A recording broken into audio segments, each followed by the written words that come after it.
Hello everyone, কেমন আছো? আশা করি ভালো আছো আর আমিও বেশ ভালো আছি। আজ সকাল থেকে ভিডিওটা শুরু করছি, ঠিক আছে। এই যে দেখো, এখানে চা খাওয়া এখন চলছে। তোমাদের দাদাভাই আজকে কিন্তু চাটা দিচ্ছে। তো চা মুড়ি খেয়ে এই যে বিছানাটা সুন্দর করে বাগিয়ে নিয়েছি। আর তারপরে আদি দেখো খেলছিল, ও মায়ের সাথে এলো। তো তারপর এই যে বাসনগুলোও ধুয়ে নিয়ে চলে এসেছি। তো সেরকম কিছু শেয়ার করিনি সকালবেলায়, আসলে একটু চাপের মধ্যেই আছি। আসলে কাজে লেগেছে বাড়িটায়, তো তার জন্য আর কি ওখানেও ছিলাম কিছুক্ষণ। তো এই যে দেখো, মেঘটা দেখো সকাল থেকে কেমন মেঘলা মেঘলা ওয়েদার। তবে দেরি করে হলেও কিন্তু রোদ্দুর উঠবেই দেখে মনে হচ্ছে। আর আমার এই যে কতগুলো কাচাকুচির ছিল, সেগুলো আর কি কেচে নিয়েছি। আর ব্ল্যাঙ্কেটটা আজকে একটু রোদে দিয়েছি, তার কারণ আদি আর কি বিছানাতে হিসু করে দিয়েছিল, সেই জন্য। আর ও দেখো বিছানাটা কি সুন্দর করে গোছ করেছিলাম, তো সেই টাইমে ও দেখো এই যে আবার ওগাছালো করছে। আর তোমাদের দাদাভাই কাজে চলে গেছে। এখন তো দেখলেই বাজছে এখন 9:45 মতো।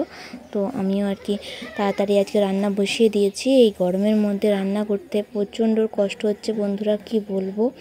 রান্না করতে করতে গরমে পুরো ঘেমে যাচ্ছে, আমার প্রচণ্ড ঘাম দেয় আর প্রচণ্ড গরম করে, যেহেতু আমার হাই প্রেশার, সেই জন্য। তো কী করব, রোদের মধ্যে রান্না করতে হচ্ছে। কিন্তু এটা জোর করে যে করতে হচ্ছে সেটা নয়। আসলে জানো তো, সব মেয়েরাই সাংসারিক হয়ে গেলে একটা আলাদাই সংসারের প্রতি মায়া টান সবই হয়ে যায়। তো সেই কারণেই হয়তো আমি এই এত কষ্ট করেই রান্নাবান্না করছি। তোমাদের দাদাভাই কিন্তু বারবার বলে যায় যে গ্যাসের মধ্যে রান্নাগুলো করবে, শুধু ভাতটা কাঠের উনুনে করে নেবে আর রান্নাগুলো গ্যাসে করবে। কিন্তু ওর বলার সত্ত্বেও আমি ওর কথা শুনি না। তার একটাই কারণ, আমার মনে হয় যে কাঠ থাকতেও কেন গ্যাসটা পোড়াবো বলুন তো। যেহেতু কাঠগুলো রয়েছে, তাহলে কেন গ্যাসে করতে যাব? যখন অসময় হবে তখনই না হয় করব, যখন বৃষ্টি পড়বে আর পড়বে তখনই না হয় করব। এদিকে দেখো খেতেও বসে গেছি। বন্ধুরা, যা পরিমাণে গরম পড়েছে বলার আর কিছু নেই। রান্নাবান্না আমি যেটুকুন পেরেছি করেছি, তারপরে বাকিটা মা করলো। তারপর আমি খাচ্ছিলাম, তারপরে আদিকে থাকেনি, আদিকে চান করালাম, ঠিক আছে। তো তারপরে এই যে দেখো একটা চকলেট নিয়ে বসেছি, আদিকে অর্ধেকটা খাইয়েছি আর বাকিটা আমি খাবো। তো চলো আবার পরে বাকিটা শেয়ার করবো। বাই। তারপরেই হঠাৎ করে আমরা সিদ্ধান্ত নিলাম, আমি আর মানা, যে আজকে যাব নদীতে মাছ ধরতে। তো আমি তো মাছ ধরতে জানি না। মানাকে বললাম তুই আমাকে দেখিয়ে দিবি, আমি ধরবো। তো সেই জন্যই বেরিয়ে পড়েছি। দেখলেই তো ওইখানে আর কি খামারে আটা ছিল, ওই আটাগুলো নিয়ে নিয়েছিলাম। তো তারপরে এই যে নদীতে চলেও এসেছি। এসে পরেই মানা দুটো বাটি এনেছিল। তো পদ্ধতিটা ওর দেখছি। আর বাটিগুলো এই যে দেখো কি সুন্দর করে বেঁধে দিয়েছে। বাঁধার পরে কি করেছে দেখো, মধ্যেখানে একটা ফুটো করে দিয়েছে, ঠিক আছে।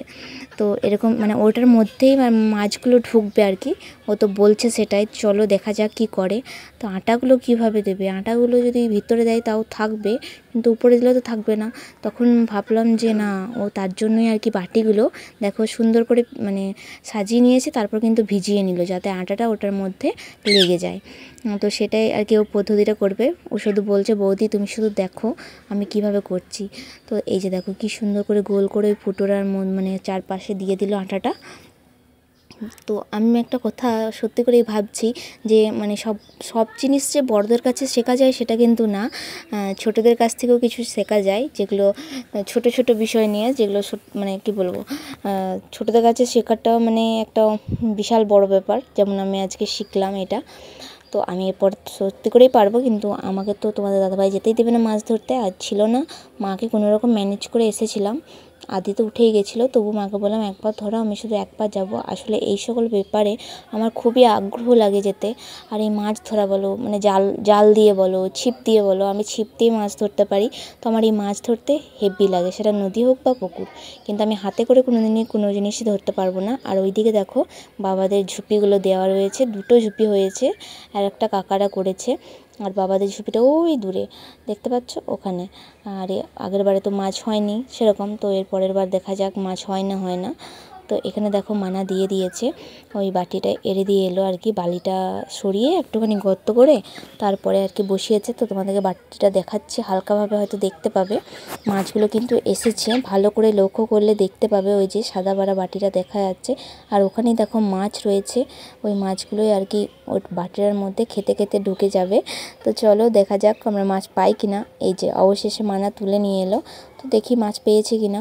তো এই রঙিন কাপড়ে শুনেছি নাকি মাছ হয় না, সাদা কাপড়েই বেশি হয়। তবে দেখো দুটো মাছ ঢুকেছে। কপালটা একবারই যে খারাপ তা কিন্তু নয়, দুটো মাছ ঢুকেছে। এরপর আবারও ওই যে মানে ওই কাপড়টা ধুয়ে আবার সেই সেমভাবেই কিন্তু আঁটতে হবে বাটিটা।